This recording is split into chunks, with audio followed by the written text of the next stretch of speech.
আসলে আমি এই প্রেস রিলিজে প্রেস ব্রিফিংয়ে আমি আমার স্যারের পক্ষ হয়ে কথা বলছি। আমি অতিরিক্ত police super Mohammad Ajmal Hossain, Kulaura circle. আসলে যে ঘটনাটা নিয়ে আমি এখন বলবো, এটা সংঘটিত হয় গত ২৬ তারিখ।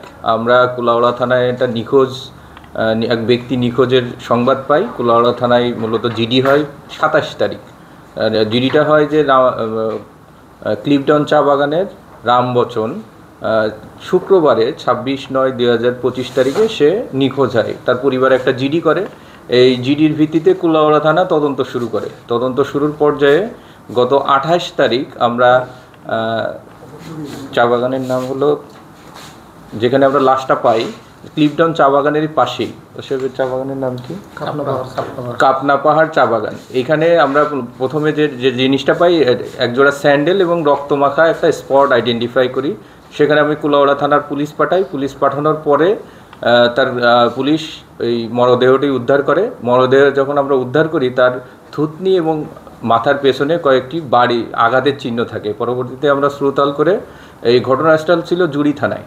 জুড়ি থানায় একটা হত্যা মামলা দায়ের হয়। তারপরেই জুড়ি থানা এবং কুলাউড়া থানা এটা তদন্ত শুরু করে ব্যাপকভাবে। আমাদের এসপি স্যারের নির্দেশনায় আমাদের আলফা 3 স্যার, নোবেল চাকমা স্যারের একটা বিশেষ টিম আমরা গঠন করি।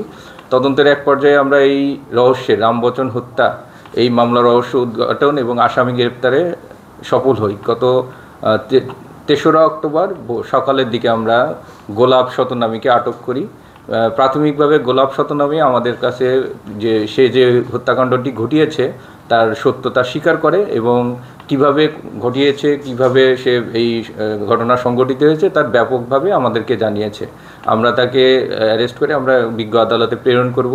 আমার প্রাথমিকভাবে আমাদের কাছে যেটা তদন্তে উঠে এসেছে, মূলত ২০১৭ সালে গোলাপ শতনামীকে বাগান থেকে চ্যুত করা হয়। কাজ থেকে তাদের বাগান, আপনারা জানেন যে চা বাগানের কাজ থেকে চাকরিচ্যুত করা হলে এদের আর কোনো কাজের কিন্তু থাকে নাই। ১৭ সাল থেকেই তার এই যে মার্ডার হয়েছে রামবচন, সে ছিল পাতি সর্দার। এই কাজগুলো তারা মেনটেন করতো। এই বাগানে ৪ জন সর্দার ছিল, ৪ জনের মধ্যে সে একজন ছিল। ১৭ সাল থেকে চাকরিচ্যুত হওয়ার পর তার বিরুদ্ধে কিন্তু তার নামে কিন্তু তার প্রতি তার ক্ষোভ জন্মাতে থাকে। এই গত ২ বছর আগে চন্দন নামে আরেকজনকেও চাকরিচ্যুত করে। মূলত চন্দনের পক্ষ হয়ে গোলাপ শতনামী রামবচনের কাছে তদবির করতে যায় যে তার চাকরিটা ফেরত দাও, সে বাগানচ্যুত হয়ে আর থাকলে কেমন জানি লাগে, বাগানের লোক বাইরে থাকে।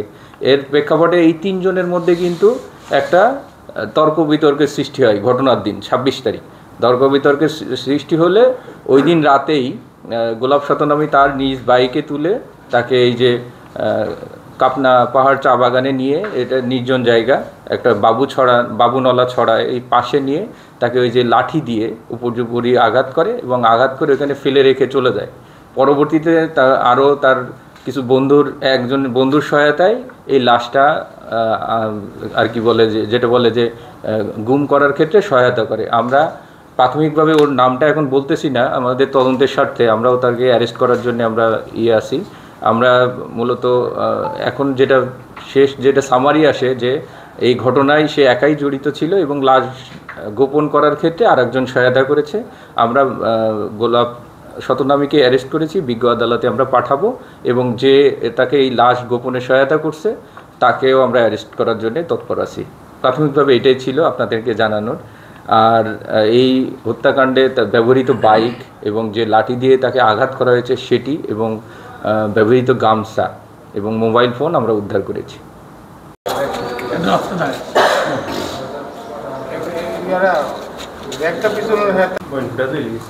ঘটনাটা এমন, আসলে পূজার লাশটা পেয়েছি পূজার ঠিক আগের দিন।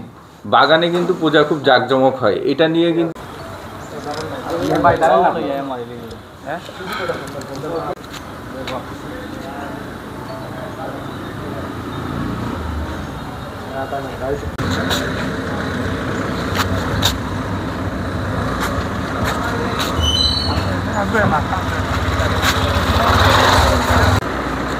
तो फाइन भी वही से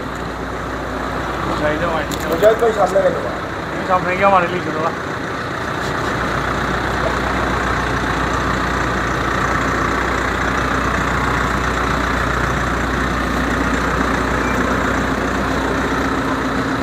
জরুরি না গাড়িটা জানতো